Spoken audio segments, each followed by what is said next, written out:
MP अजब है, MP गजब है। इस खास प्रोग्राम में हम सरकार की खामियों को उजागर करते हैं, जिससे उनकी कुंभकर्णी नींद खुल सके और आम जनता की समस्याओं का समाधान जनता को मिल पाए।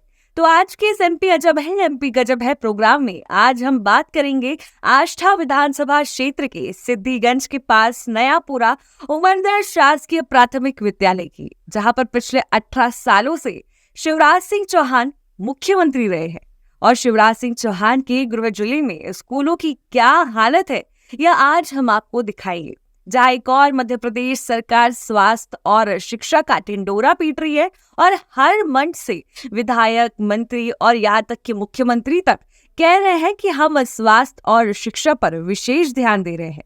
आपको बता दें, आष्ठा विधानसभा क्षेत्र के अंदर एक सरकारी स्कूल है, प्राथमिक विद्यालय नयापुरा उमरदर, जहां पर लगभग 1718 बच्चे एक टूटे हुए जर्जर स्कूल भवन में पढ़ने के लिए मजबूर है, और वह भी घुमक्कड़ समाज के बच्चे, जिनको सरकार स्थापित करना चाहती है।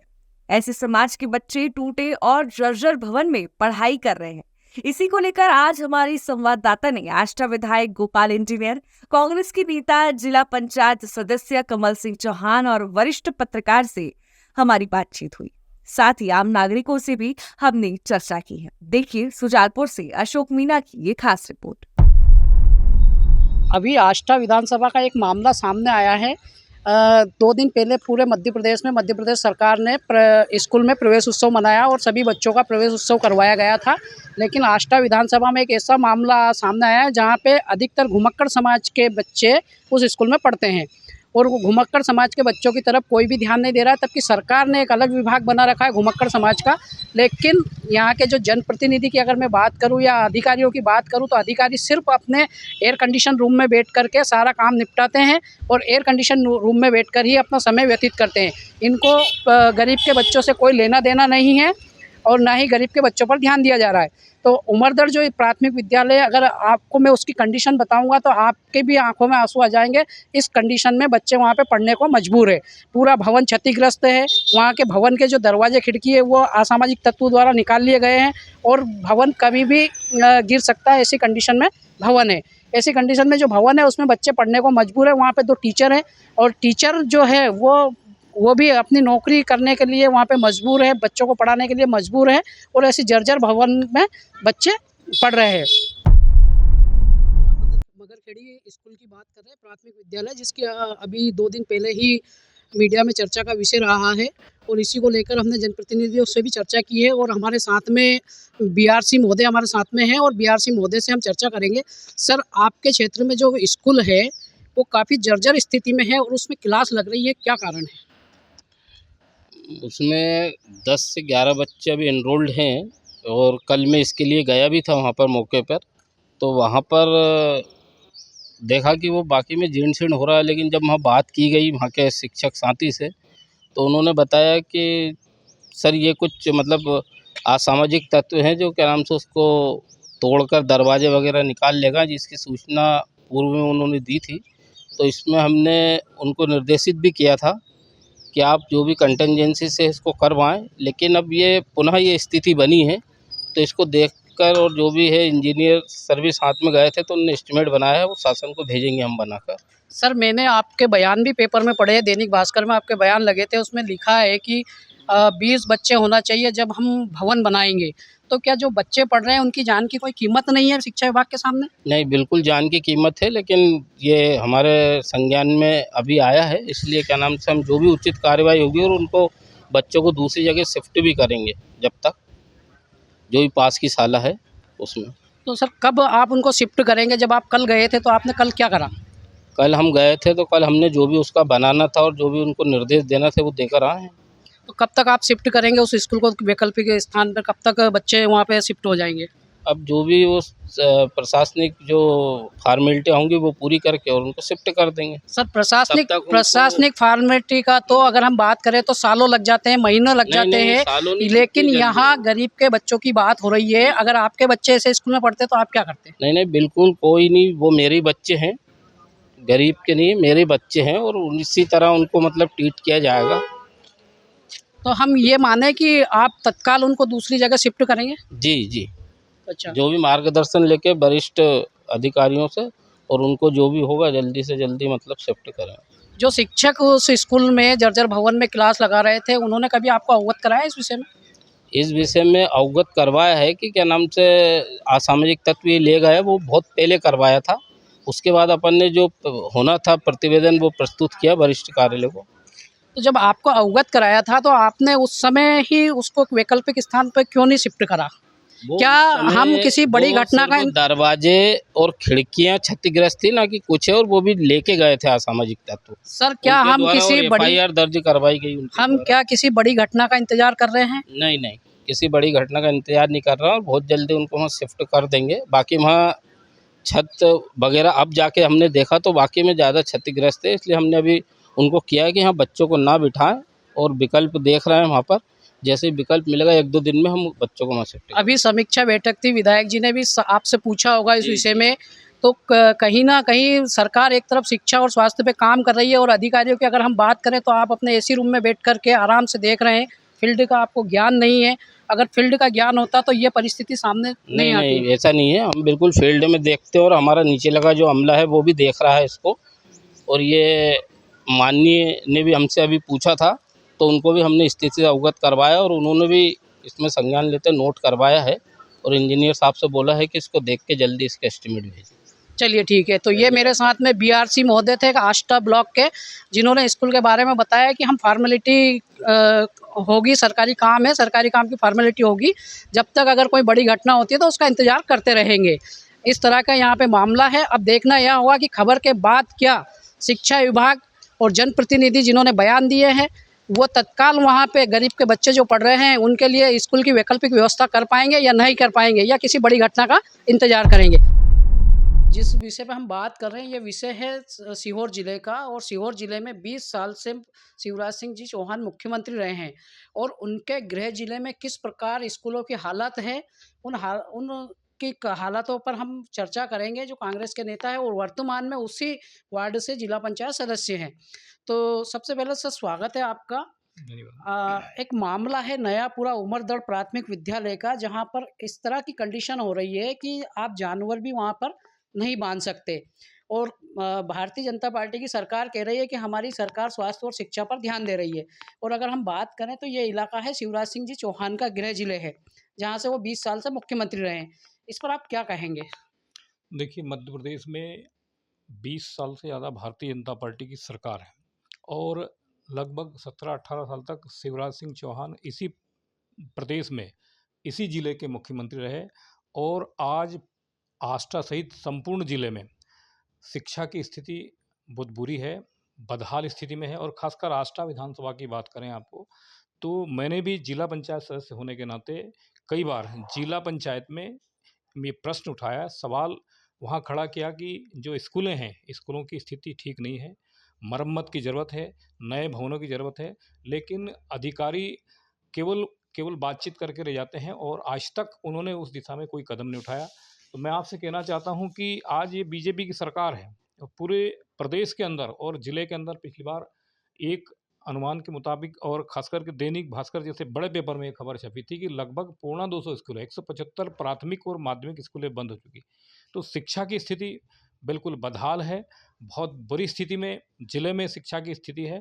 और ये गरीब लोग हैं, खास करके किसान हैं छोटे छोटे, या मजदूर, और खासकर पिछड़े और अति पिछड़े जनजाति के जो लोग हैं, उनके बच्चे सरकारी स्कूलों में आज पढ़ाई कर रहे हैं। तो कहीं ना कहीं उनको शिक्षा से वंचित करने का एक तरीका सरकार ने निकाल लिया है। वो चाहते हैं कि गरीबों के, किसानों के, दलित पिछड़ों के बच्चे, आदिवासियों के बच्चे पढ़ाई से वंचित रहे। ये ऐसा सरकार चाहती, इसलिए वो सरकारी शिक्षा व्यवस्था पे ध्यान नहीं दे रही। जैसा कि मैं अगर बात करूं तो जिस स्कूल की मैं बात कर रहा हूं, उस स्कूल में बंजारा समाज के बच्चे अधिकतर पढ़ते हैं, जो कि बहुत ही गरीब तबके से आते हैं। और कहीं न कहीं अगर हम बात करें तो वो शिवराज सिंह जी का गृह जिले है। तो इस पर आप विपक्ष के नेता हैं, कांग्रेस ने भी आप पर भरोसा किया था, आपको टिकट दी थी। आप विपक्ष के नेता हैं, तो आप किस प्रकार से अपनी भूमिका निभाएँगे इन स्कूलों को सही कराने के लिए? देखिए, मैं ये कहना चाहता हूँ कि सिद्दीकंज जो एरिया है, उसके आसपास का, चाहे नयापुरा हो, चाहे उमरदड़ हो, चाहे सामरी हो, कातला धिंगाखेड़ी हो, आपका श्यामपुरा, मगरदा, पीथापुरा, मैं अक्सर सब गाँव में जाता रहता हूँ, और कई बार मैं स्कूलों में भी गया हूँ। और मैंने इस चीज़ को लेकर के इन सारी समस्याओं के समाधान के लिए जिला पंचायत में भी अपनी बात रखी। और मैं ये चाहता हूँ कि निश्चित रूप से इन जहाँ पर भवन मतलब शाला नहीं है, वहाँ पर सरकार को जल्दी से जल्दी शालाओं का, भवनों का निर्माण कराना चाहिए। और जो आज बदहाल स्थिति में है, बारिश के कारण वहाँ पानी टपक रहा है, बच्चे बैठ नहीं पाते हैं, तो निश्चित रूप से इस समस्या का समाधान सरकार को जल्दी निकालना चाहिए। और कहीं न कहीं वहाँ पर ऐसी एक वैकल्पिक व्यवस्था होना चाहिए कि वहाँ पर किसी प्रकार की अनहोनी ना हो। बच्चों की ज़िंदगी का और मौत का सवाल है। कई प्रकार की ऐसी घटनाएँ अक्सर होती रहती है और घटनाओं के बाद में सरकार उसको संज्ञान में लेती है। तो उससे पहले ही इस प्रकार के स्कूल जो है अधिकारियों को तत्काल उनका संज्ञान में लेकर के वहाँ पहुँच कर के जायज़ा लेना चाहिए, उनकी वैकल्पिक व्यवस्था हो सके। जैसा कि स्कूल की अगर स्थिति हमने देखी है, हमारी टीम भी ग्राउंड ज़ीरो पे गई है। स्कूल की स्थिति ऐसी है कि कभी भी स्कूल गिर सकता है। ना तो उसमें फाटक है, ना खिड़कियाँ हैं, ना उजालदान है। बाहर बरामदे में बच्चे पढ़ने को मजबूर है, 2 टीचर हैं और आप जिला पंचायत सदस्य हैं। और अधिकारी का कहना है कि 20 बच्चे अगर वहाँ होंगे तो स्कूल भवन बनेगा। तो क्या जब तक बच्चे या अधिकारी उनकी मौत का इंतज़ार करेंगे या बड़ी घटना का इंतज़ार करेंगे? उस पर आप क्या जी। अधिकारियों से चर्चा करेंगे? हम लंबे समय तक शिक्षा व्यवस्था को दुरुस्त करने के लिए हमने कई आंदोलन पहले भी किए हैं। मैं आपसे कहना चाहता हूँ कि एक तरफ तो सरकार ये ढोंग करती है, बच्चों को खाना खिलाने का ढोंग करती है, बच्चों को स्कॉलरशिप देती है, बच्चों को किताबें देती है, साइकिलें देती है। लेकिन जिस तरीके से सारी चीज़ें हो रही है और ग्राउंड पर हम लोग देखें तो जो शिक्षा का स्तर है वो ज़ीरो है। तो मैं आपसे कहना चाहता हूँ कि सरकार को ऐसा लगे कि वाक़ई में हम लोग जिस प्रकार की व्यवस्थाएँ आज बच्चों को दे रहे हैं और उससे शिक्षा का स्तर, गुणवत्ता की मात्रा में अगर सुधार हुआ है, तो निश्चित रूप से मैं कहना चाहता हूँ कि जो मंत्री है, जो मुख्यमंत्री है और जो इनके विधायक है, जो इनके अधिकारी हैं, उनके बच्चों को भी सरकारी स्कूल में पढ़ना चाहिए। सर, जैसे लेकिन बात सरकारी स्कूल में पढ़ने नहीं, की, नहीं। प्राइवेट स्कूल की, मेरा मतलब ये है कि जो भवन है आज की कंडीशन में, जी। वो कभी भी गिर सकता है। तो मुख्यमंत्री का गृह जिला है, अगर बात करूँ तो राजस्व मंत्री यहाँ से आते हैं, बीजेपी के विधायक यहाँ से आते हैं, तो क्या ये लोग सब इंतज़ार कर रहे हैं? इनको क्या कहना चाहेंगे आप? क्या नहीं, संदेश मैं देंगे? आपसे यही कहना चाहता हूँ कि ना तो मुख्यमंत्री चाहते हैं, ना कोई राजस्व मंत्री चाहते हैं, ना कोई विधायक चाहता है कि शिक्षा की व्यवस्था में, शिक्षा की स्थिति में सुधार हो और लोगों को उनकी जो स्थिति है, उनकी स्थिति में सरकार ने छोड़ दिया है। और मैं समझता हूँ कि इस पर तत्काल अधिकारियों को और नेताओं को उनका संज्ञान लेना चाहिए। और अगर ऐसा नहीं होता है, तो मैं आपसे कहना चाहता हूँ कि हम लोग अभी इसको लेकर के एक बड़ा आंदोलन करने वाले हैं आने वाले समय में। क्योंकि हम लोग पहले भी आंदोलन किया है शिक्षा को लेकर के, शिक्षा व्यवस्था को सुधार। मैं वही चाहता हूँ कि सरकार चाहती नहीं और एक तरफ ढोंग सरकार कर रही है कि सिर्फ सरकारी स्कूलों की स्थिति में बहुत सुधार है, गुणवत्ता में सुधार है। अगर ऐसा हो तो फिर उनके बच्चों को ही पढ़ाना चाहिए, लेकिन ऐसा नहीं है।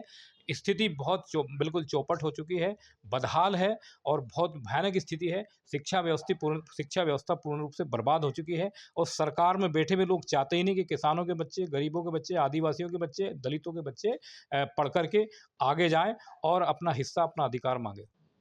ठीक है। जैसा कि आपने सुना, ये कांग्रेस के नेता हैं, जिला पंचायत सदस्य हैं, इन्होंने बहुत बड़ी बात कही है कि सरकार बड़ी घटना का इंतज़ार कर रही है। सरकार जब कदम उठाएगी, जब कोई घटना होती है। लेकिन हम भी हमारे चैनल के माध्यम से, टीवी 27 के माध्यम से सरकार को अवगत कराना चाहेंगे और अधिकारियों को भी अवगत कराना चाहेंगे। आज मेरे साथ में हैं आष्टा विधायक गोपाल इंजीनियर जी और इनसे चर्चा करेंगे। अभी 2 दिन पहले ही पूरे मध्य प्रदेश में स्कूलों में प्रवेश उत्सव मनाया गया था। तो प्रवेश उत्सव को लेकर के एक मामला सामने आया है नयापुरा उमरदड़ का, जो शासकीय प्राथमिक विद्यालय है और पूरी तरह से क्षतिग्रस्त विद्यालय है, जिसमें बच्चे पढ़ रहे हैं। और हाल ही में अगर हम बात करें तो भारतीय जनता पार्टी की सरकार है और गोपाल इंजीनियर जी जो है विधायक भारतीय जनता पार्टी से है। सर, नयापुरा उमरदड़ का मामला है, आपकी विधानसभा है और पूरा भवन जर्जर है, उसमें बच्चे पढ़ रहे हैं। इस विषय पर आप क्या करेंगे? अभी हमारे प्रवेश उत्सव पूरे प्रदेश में हम लोग मना रहे हैं और उमरदड़ के नयापुरा के स्कूल का जो मामला है उसको मैं संबंधित अधिकारी को दिखवाता हूं और उसमें क्या कमी बेसी है उसमें रिपेयर करवाएंगे।